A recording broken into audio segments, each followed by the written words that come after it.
Hi மக்களே, நம்ம ராமநாதபுரத்தில் உள்ள அம்மா பூங்காவையும் அதை சுற்றி ஒரு சில சூப்பரான இடங்களை பற்றி இப்போ நம்ம இந்த வீடியோவில் பார்ப்போம். இன்றைக்கி நம்ம வந்திருக்கிறது புதன்கிழமைங்கிறனால நம்மளுக்கு ஒரு சூப்பராக அமைஞ்சிருச்சு. அதாவது என்னென்னா, புதன்கிழமை எப்பயுமே நம்ம ராமநாதபுரத்தில் வாரச்சந்தை போடுறது வழக்கம்.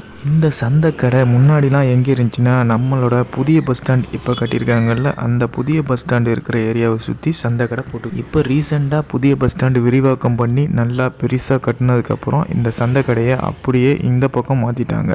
நாங்கள் இன்றைக்கி சந்தைக்கடைக்கு வந்தது ரொம்ப சீக்கிரமாக வந்துட்டோம். அதாவது காலையில் 9 மணிக்கே வந்துட்டோம். அதனால் இன்னும் கடைங்கள்லாம் நிறையா போடலை. இப்போ தான் வியாபாரிகள்லாம் கொஞ்சம் கொஞ்சமாக காய்கறியில் கொண்டு வந்து இறக்கிக்கிட்டு இருக்காங்க. இன்னும் ஒரு 1 ஹவருக்கு அப்புறம் வந்திருந்தோம்னா இந்த இடம் செம்ம ரஸ்ஸாயிருங்க.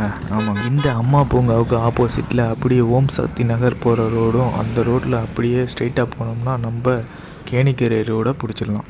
வாங்க, அப்படியே நம்ம இப்போ அந்த சந்தைக்கடை ஏரியாவை வேடிக்கை பார்த்துக்கிட்டே போவோம். இப்படியே போய்கிட்டு இருக்கும்போது ரைட் சைடில் ஜிஎஸ் மஹால் இருக்குது. ஜிஎஸ் மஹாலுக்கு ஆப்போசிட்டில் ஒரு ரோடு போகுது. அந்த ரோடு என்னென்னா, அந்த ரோட்லேயும் இப்போ சந்தை நிறைய கடைகள் போட்டிருக்காங்க. அதாவது காலையில் வந்தோடனே நம்ம வியாபாரிகள்லாம் அந்த ரோட்லேருந்து தான் ஆரம்பிக்கிறாங்க.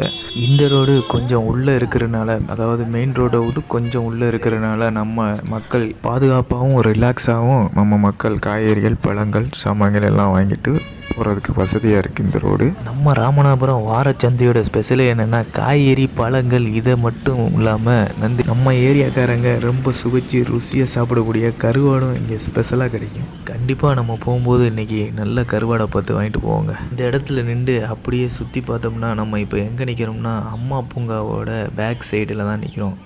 அதாவது நம்ம ஜிஎஸ் மஹாலுக்கு ஆப்போசிட்டில் உள்ள ரோடில் உள்ளே வந்தோம்னா நம்ம அம்மா பூங்காவுக்கு பேக் சைடில் வந்துடுறோம். இந்த ஏரியாவில் நின்று அப்படியே நம்ம சுற்றி பார்த்தோம்னா அப்படியே சூப்பராக மரங்களும் அப்படியே புல்வெளியும் நிறைஞ்சதாக நல்ல நம்ம ஒரு வில்லேஜில் இருக்கிற மாதிரி ஒரு சூப்பரான ஒரு என்டர்டெயின்மெண்ட் ஏரியா தாங்க இந்த அம்மா பூங்கா பேக் சைடு. அப்படியே நம்ம சுற்றி வந்தோம்னா இந்த ஏரியாவில் ஒரு ரொம்ப வருஷம் பழமையான ஒரு கோயில் ஒன்று இருக்குது. இது ரொம்ப சிறப்பான ஒரு கோயில், ரொம்ப பழமையாக இருக்குது. அதுக்கப்புறம் அதுக்கு பக்கத்தில் இருக்கிற இந்த ஏரியா, இந்த ரோடு பார்த்திங்கன்னா, இங்கே தான் வந்து நம்ம வண்டி, அதாவது 2 வீலர் 4 வீலருக்கெலாம் எஃப்சி செக் பண்ணுறது. இப்போ நம்ம 2 வீலர் 4 வீலருக்கு இன்ஸ்பெக்ஷன் பண்ணணும் அப்படிங்கிறவங்கலாம் வண்டியோட ஓனர்ஸ் இங்கே தான் வந்து வண்டியை காலையில் ஒரு 9 மணி போல் நிப்பாட்டிடுவாங்க. இந்த வீடியோ உங்களுக்கு கண்டிப்பாக யூஸ்ஃபுல்லாக இருந்திருக்கும்னு நினைக்கிறேன். இந்த மாதிரி யூஸ்ஃபுல்லான தகவலுக்கு நம்ம சேனலை ஃபாலோ பண்ணி வச்சுக்கிறேங்க. ஓகே மக்களே, இன்னொரு சூப்பரான வீடியோவில் நம்ம சந்திக்கலாம்.